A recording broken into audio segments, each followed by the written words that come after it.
Bonjour, je suis Melhed, je suis coach de vie, mais aussi instructeur yoga et méditation. Et aujourd'hui, j'aimerais partager avec vous une notion qui reste quand même assez confuse dans la tête des gens. La notion du deuil. Parce que généralement, quand on pense au deuil, on pense forcément à la mort, on pense forcément à la perte de quelque chose ou de quelqu'un. Et cette confusion fait qu'on ne fait pas attention à tous ces petits deuils qui changent notre vie, qui sont comme ça masqués, qu'on ne voit pas, on s'en rend pas compte, et deuil après deuil, ça peut mener vers des déprimes et ça peut aller jusqu'à des dépressions plus ou moins graves.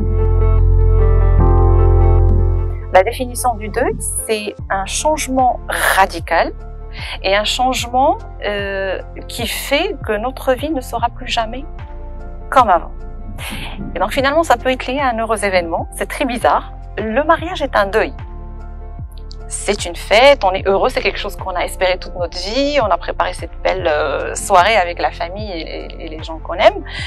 Et au final, on se rend pas compte que derrière, au fond, il y a un petit deuil quand même du célibat, de l'insouciance, une phase de deuil parce qu'on sait que plus jamais notre vie ne sera comme avant. Il y a quelque chose qui va changer et ça sera pour toujours. La naissance d'un enfant est un deuil.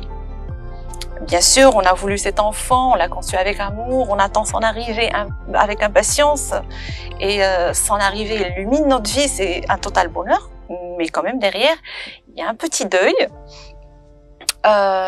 Il faut pas avoir peur des mots, c'est pas un deuil, ça veut juste simplement dire qu'on est conscient que notre vie va totalement changer et que notre vie, une fois qu'on est parent, ne sera plus jamais comme avant le fait de devenir parent. Les réussites sont un deuil parce qu'on sait que une fois qu'on a réussi quelque chose et qu'on est arrivé à un certain niveau, eh bien on n'a plus le droit de régresser. Donc on est là, arrivé à un niveau donné et on est dans la réussite, on célèbre, c'est bien, mais il y a quand même un petit deuil au fond de nous qui dit que notre vie ne sera plus jamais comme avant après ce pas franchi. Il faudrait que je fasse toujours plus et toujours plus.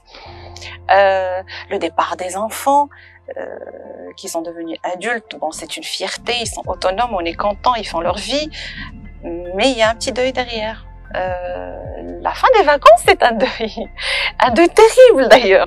La rentrée, c'est un deuil pour nous et pour les enfants. Donc notre vie, elle est jonchée de petits deuils comme ça. Et pour apporter une solution et pour être bref, on n'a pas besoin de mettre des noms sur les choses. Si vous préférez ne pas prendre le mot deuil, c'est pas grave, oubliez-le. Mais à chaque fois que vous sentez qu'il y a un petit changement dans votre vie comme ça, essayez quand même d'installer des rituels positifs autour de ce changement qui arrive dans votre vie. Comme ça, vous l'accueillez dans la joie totale et dans la bonne humeur. Je vais donner un exemple.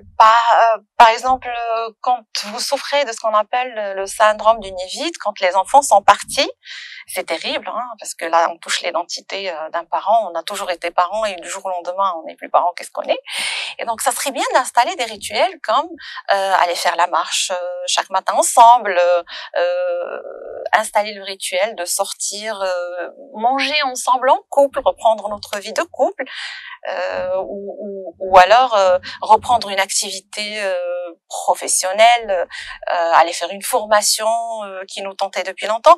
Mais en tout cas, installer un rituel dans le temps qui va nous nourrir profondément et qui va nourrir ce manque ou cette perte qu'on ressent, ou alors venir ancrer ce changement et nous ancrer dans notre nouvelle identité.